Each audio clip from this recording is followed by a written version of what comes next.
வேதவசனம் சொல்கிறது, ஆயக்காரனும் பரிசேயனும் தேவ சமூகத்தில் ஜெபித்த போது ஆயக்காரன் ஆலயத்துக்கு வெளியே, பரிசேயன் ஆலயத்துக்கு உள்ள தேவ சமூகத்தில் ஜெபிக்கிற ஆண்டவர் அந்த ஆயக்காரனை போல இல்லை.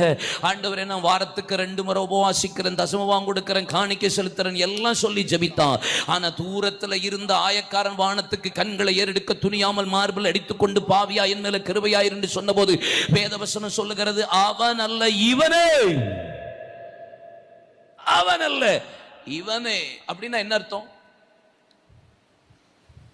அவன் அல்ல இவனே அப்படின்னா என்ன அர்த்தம்? இப்ப உள்ள பரிசேயன், வெளியே ஆயக்காரன்.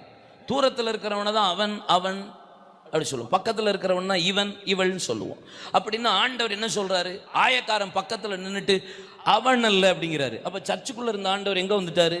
சர்ச்சுக்கு வெளியே வந்துட்டாரு. தாழ்மை எங்க இருக்கோ அங்கதான் ஆண்டவர் இருப்பார். சர்ச்சுக்கு உள்ள கூட இருக்க மாட்டார், வெளியே போயிருவார். சொல்லுங்க.